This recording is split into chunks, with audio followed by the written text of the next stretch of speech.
los responsables del desfalco en Hidroituango. María C., ¿quiénes son? Julio, esto va a ser una bomba. Pues mire, tenemos en primicia los nombres de los responsables fiscales que serán imputados por la Contraloría en el caso Hidroituango y que serán anunciados hacia el mediodía. Escuche muy bien. Sergio Fajardo en calidad de gobernador de Antioquia y con asiento en la Junta Directiva de Hidroituango. Luis Alfredo Ramos en calidad de gobernador de Antioquia, también con asiento en la Junta Directiva de Hidroituango. Aníbal Gaviria Correa en su calidad de alcalde de Medellín para la época de los hechos. Y por EPM, Julio, Jorge Londoño de la Cuesta, quien fue gerente de esta empresa, de Empresas Públicas de Medellín, y Juan Esteban Calle, también en calidad de gerente de EPM. En las empresas, Julio, le puedo confirmar ya 3 empresas responsables fiscales: Construcción y Comercio Camargo Correa S.A., Constructora Con Concreto S.A. y Coninsa Ramón H. S.A., estos como contratistas de las obras principales de Hidroituango, Julio. Hay más responsables fiscales, pero estos son, digamos, los principales nombres, los que están y han estado en el escenario público por este caso de Hidroituango. ¿Qué puede pasar ahora, Julio? ¿Qué viene después de que les imputaron esta responsabilidad fiscal? Se pueden ordenar embargos, Julio, e incluso, dependiendo de la gravedad de los hechos, compulsar copias a la Procuraduría y a la Fiscalía. Pero ya le confirmo que estos nombres que le acabo de mencionar son los responsables fiscales por toda la tragedia de Hidroituango, donde se cuenta un detrimento patrimonial de más de 4,7 billones de pesos, y nos anticipamos al anuncio de la Contraloría General en las próximas horas.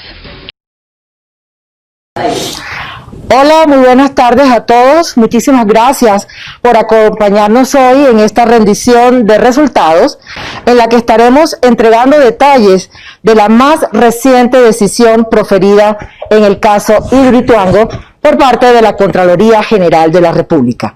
Nos acompañan el señor Contralor General Carlos Felipe Córdoba Larrarte y el señor Vicecontralor Julián Mauricio Ruiz Rodríguez. Iniciamos con la intervención del señor Contralor Carlos Felipe Córdoba. Muy buenas tardes a todas y a todos por su presencia. Antes de dar a conocer el anuncio para lo cual ustedes han sido convocados a esta rueda de prensa, quiero hacer 2 anotaciones. En primer lugar, que las decisiones de nuestra Contraloría que vamos a anunciar responden al dedicado trabajo de un equipo multidisciplinario de abogados, ingenieros, contadores, que han trabajado día y noche durante el último año. Este equipo de expertos, con el acompañamiento técnico permanente de la Universidad Nacional, analizó más de 2 teras, óiganlo bien, de información en el marco de un proceso originado en una actuación especial de la Contraloría General de la República. Dicha actuación se debió a un control excepcional solicitado por la Veeduría Nacional de Recursos Sagrados en febrero de 2019. En segundo lugar, que desde el momento en que la Contraloría General de la República recibió esa solicitud, se asumió la vigilancia del proyecto y se comprometió a entregar resultados en forma rápida y oportuna, técnica y con todas las garantías.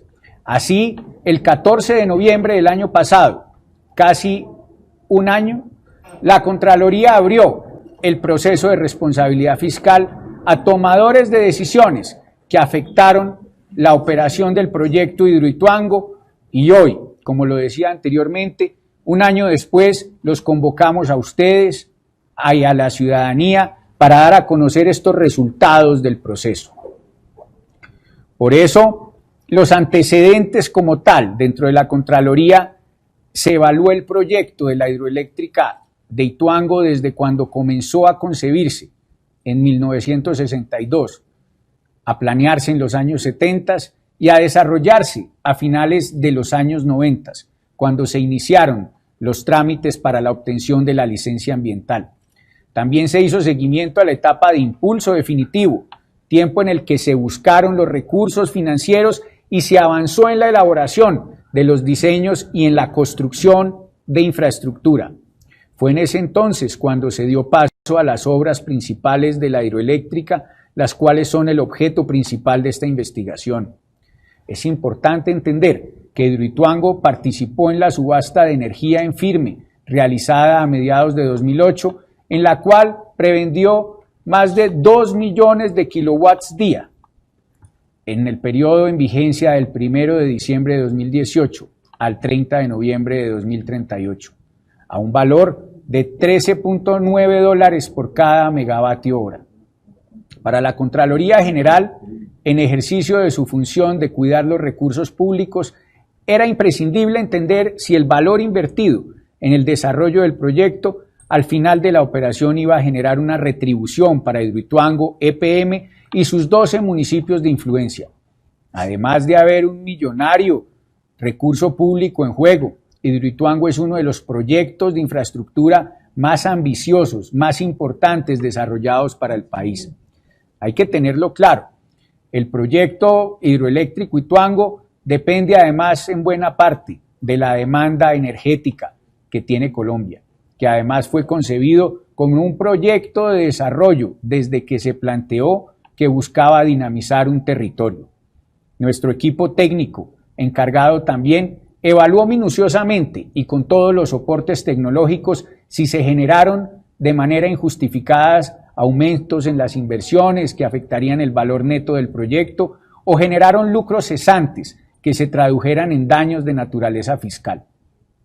Considerando todo esto, tras revelar cuidadosamente cada uno de los hechos en el caso del proyecto hidroeléctrico Ituango, la Contraloría General determinó que frente a sus consecuencias existen presuntos responsables individuales que, respetando el Estado de Derecho, cuentan con las debidas garantías para su defensa. Debido a que este proceso en algún momento podrá llegar a mi órbita como Contralor General, hoy no me referiré a las imputaciones y entregaré la vocería al señor Vicecontralor General, el doctor Julián Ruiz, quien les dará más detalles sobre el tema. Quiero terminar insistiéndoles en que la Contraloría General de la República es la entidad encargada de cuidar los recursos y la plática de los colombianos. Por supuesto, desde ese punto de vista tienen todo nuestro compromiso para seguir trabajando aunadamente y hoy, así como lo dijimos, lo hicimos. Hoy tienen procesos que se demoraban antes 4 o 5 años en 1 año, tomando decisiones claras y esperamos cerrar en 1 año y medio el proceso como tal. Muchas gracias. Señor Contralor, muchísimas gracias. A continuación, vamos a presentar un video que describe la línea de tiempo de lo que ha sido el estudio y análisis del proyecto de construcción de la hidroeléctrica de Ituango. También los diferentes representantes de los medios de comunicación tendrán la oportunidad de recibir una infografía en su WhatsApp que describe todo lo que ha sido este trabajo de 1 año por parte de la Contraloría General de la República.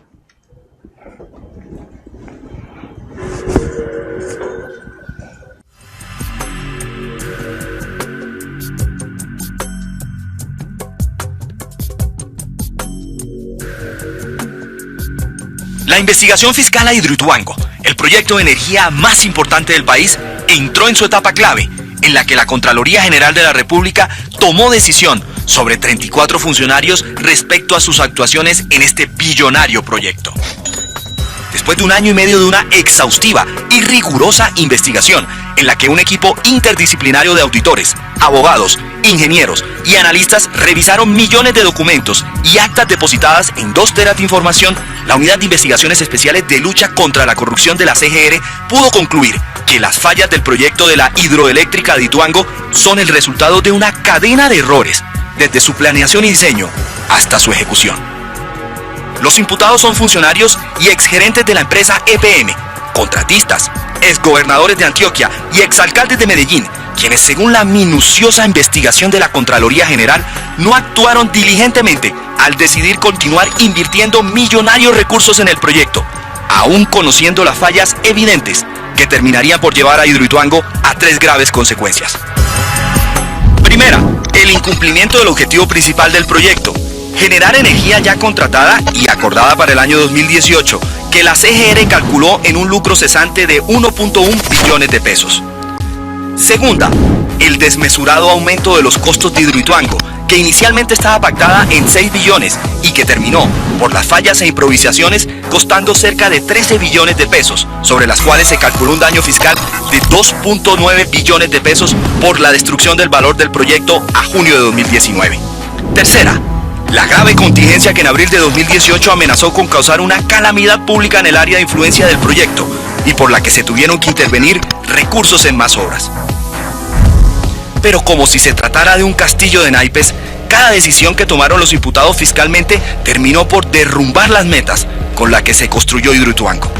La Contraloría General de la República identificó los años e hitos de esas decisiones, que hoy el país debe conocer y que están descritas así.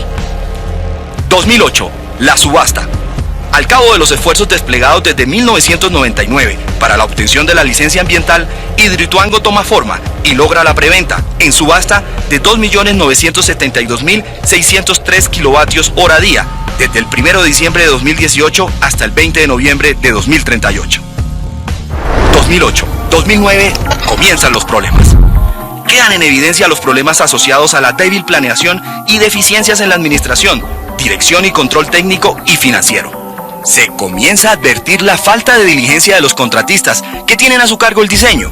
Se emprende la construcción de las vías de acceso al proyecto sin que existan diseños definitivos y se modifica su trazado. Se modifica la altura de la presa originalmente diseñada y autorizada en la licencia ambiental, lo que retrasa la construcción. 2010-2011. Ajustes accidentados a los contratos.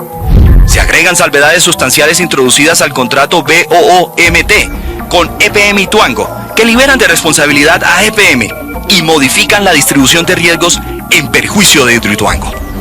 Se inicia la subasta por valor de 2.287 millones de pesos para conseguir una empresa que desarrolle el proyecto.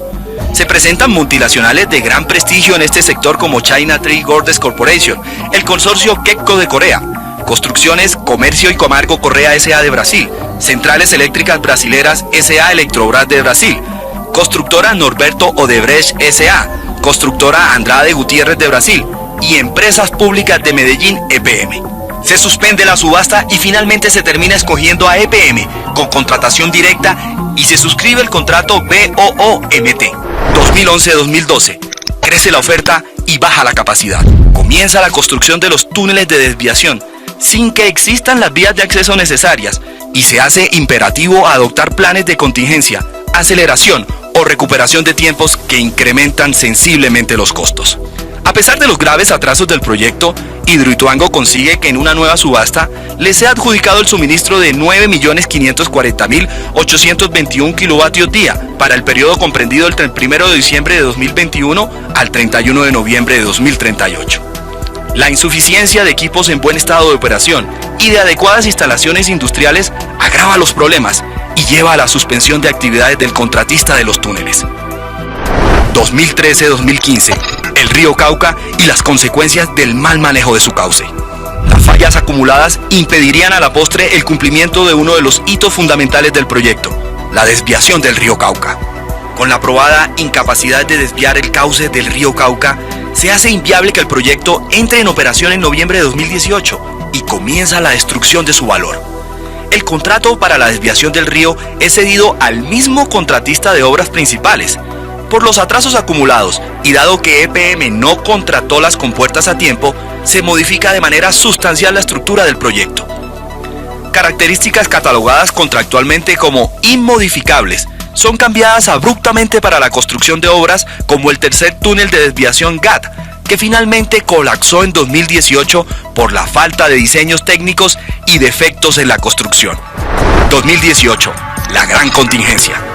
La suma de errores en la planeación y ejecución generaron la contingencia que en 2018 amenazó con causar una calamidad pública en el área de influencia del proyecto. Estos hechos contribuyeron a aumentar de manera injustificada las inversiones y a destruir el valor neto del proyecto, porque no entró en operación y porque no habrá generación ni comercialización de energía. 2018-2019. Intervención excepcional de la Contraloría. Sin competencia en aquella época para asumir directamente el caso, la Contraloría General de la República emprende una intervención excepcional por solicitud expresa de una veeduría ciudadana. Concluida la indagación preliminar, se abrió el proceso de responsabilidad fiscal. 2020. Las decisiones. La Contraloría General de la República calcula técnicamente un lucro cesante por 1.1 billones de pesos y un detrimento al patrimonio público por valor de 2.9 billones de pesos. En total el daño es de 4.1 billones de pesos. Los imputados son:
A continuación, el señor Vicecontralor General de la República, Julián Mauricio Ruiz Rodríguez, entregará más detalles de esta decisión tomada en el día de hoy.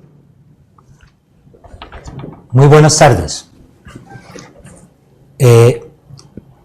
La resolución de imputación, el auto de imputación que se expide el día de hoy, contiene 28 imputaciones.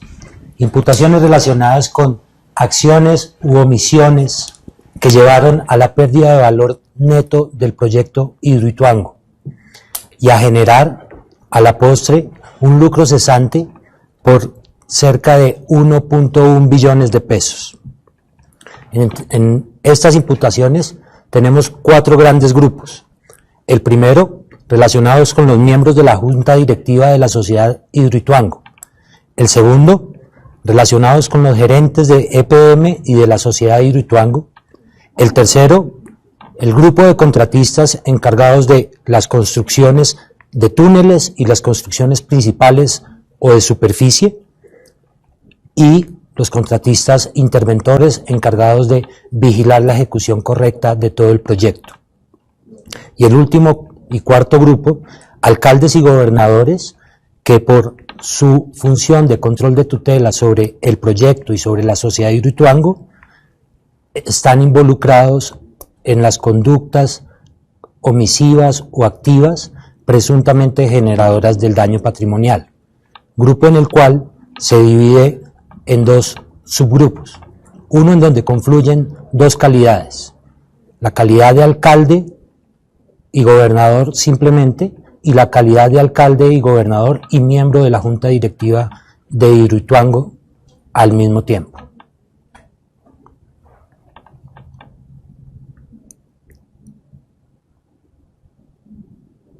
Muchísimas gracias, señor Vicecontralor.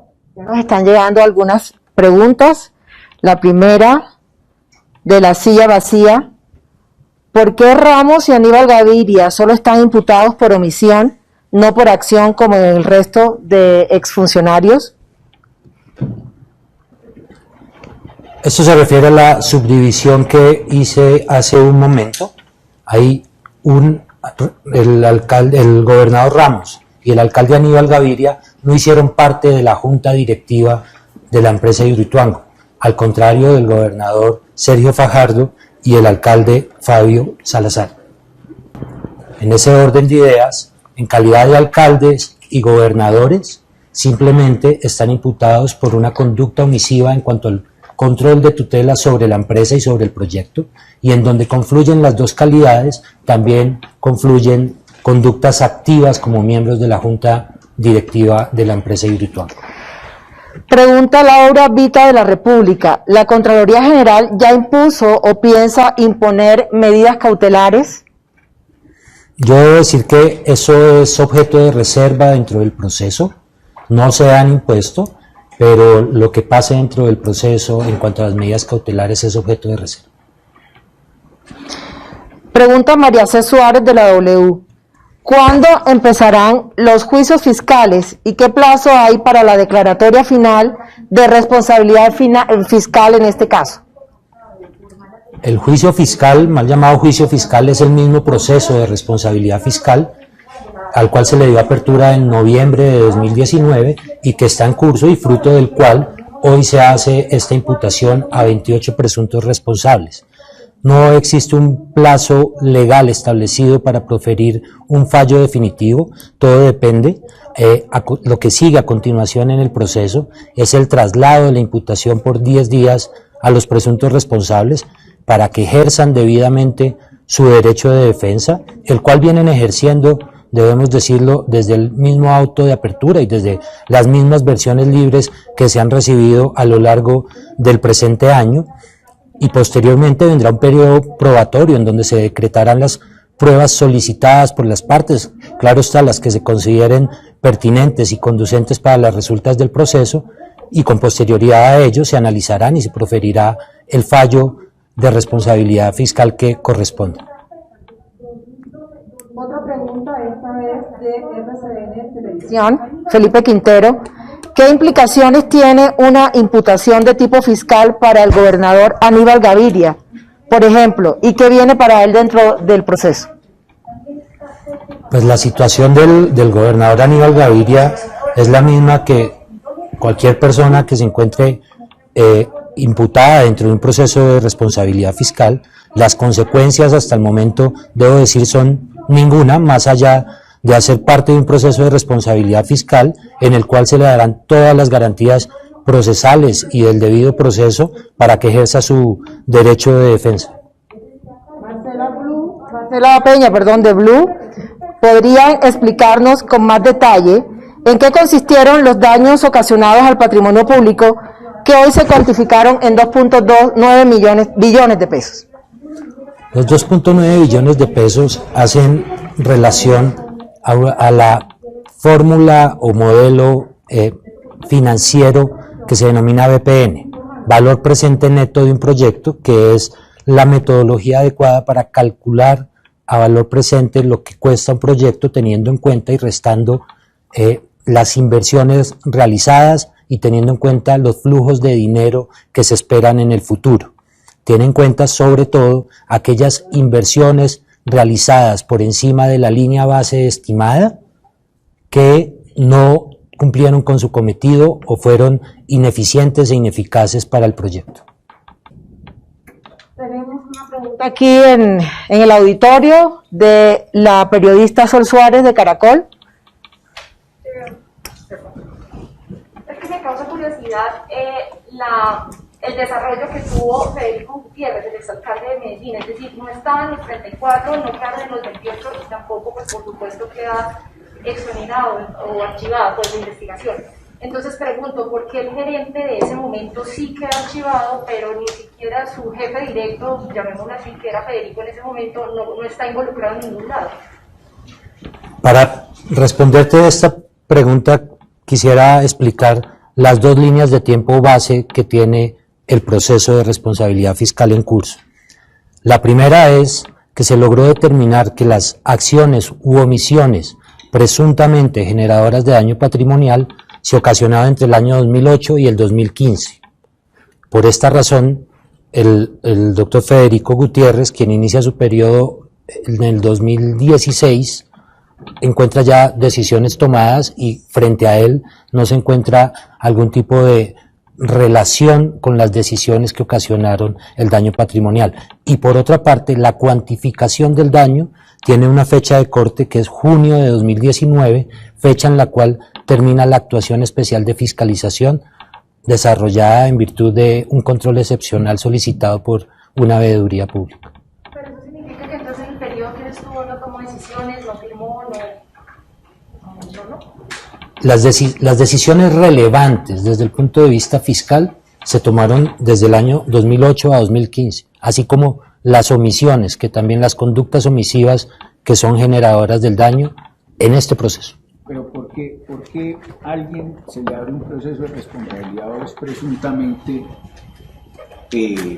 responsable fiscal? Porque hay un daño, un nexo causal y hay dolo o culpa grave, ¿cierto? Así es. Para que alguien sea culpable o sea responsable fiscal tiene que existir dolo o la culpa grave sobre el tema, ¿cierto? Y ahí es en donde ustedes tienen que ver y evaluar cuáles fueron las acciones de cada uno para encontrar si él tuvo o dolo o culpa grave dentro de su acción u omisión en ese sentido, si había un nexo causal y había un presunto daño. Entonces ya vimos que aquí hay un presunto daño por un valor estimado, ¿cierto? Y hay que ver dentro de estos imputados, ¿cierto?, cuáles fueron las acciones que ellos realizaron dentro de cada una de sus administraciones. Y ahí es en donde el juez administrativo, digámoslo así, nuestra delegada de la unidad anticorrupción, fue la que evaluó el grado, digámoslo así, de dolo o culpa grave que puede tener cada uno de ellos dentro de su acción u omisión.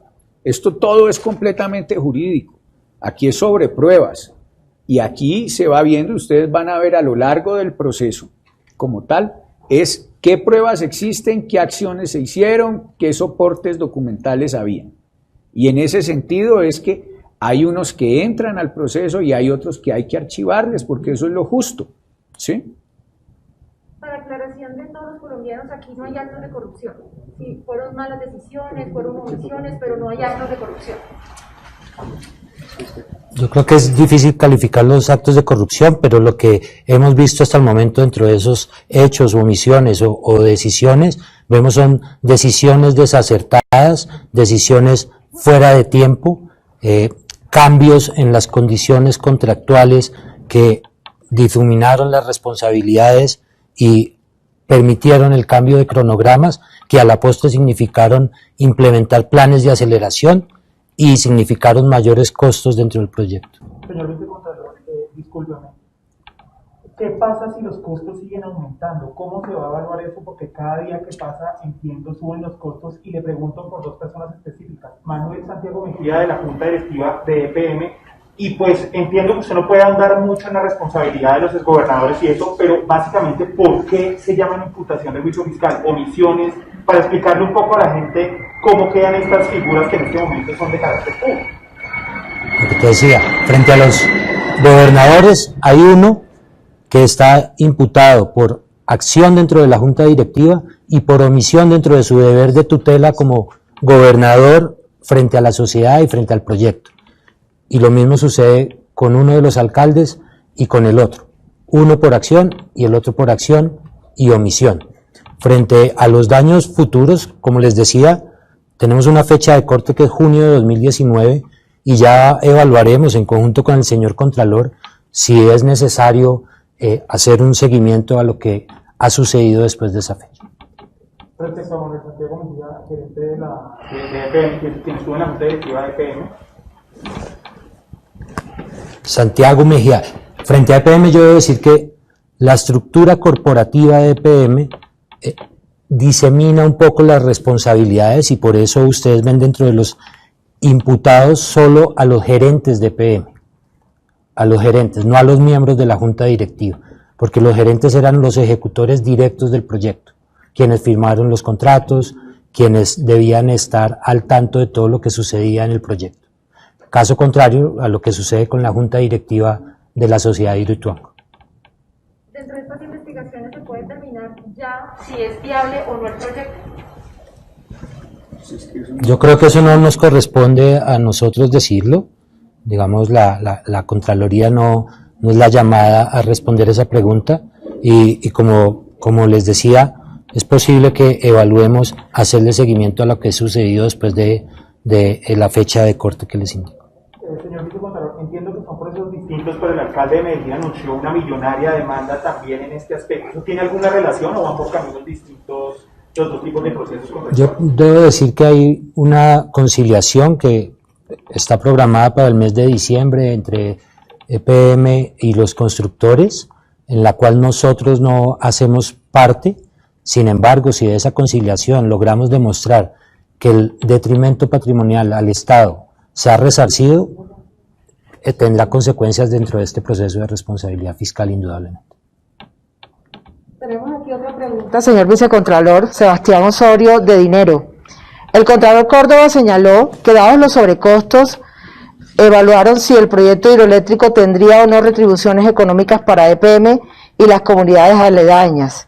Es un hecho que el proyecto, una vez entre a funcionar, lo hará con pérdidas, números en rojo.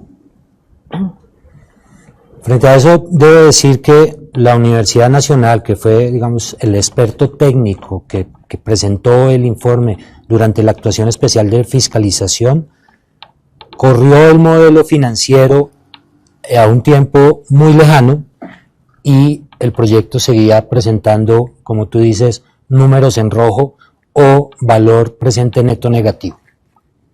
Germán Jiménez Morales es un periodista independiente. Pregunta, ¿esta decisión qué implicaciones sobre los actuales contratistas tiene? ¿Pueden seguir ejecutando las obras?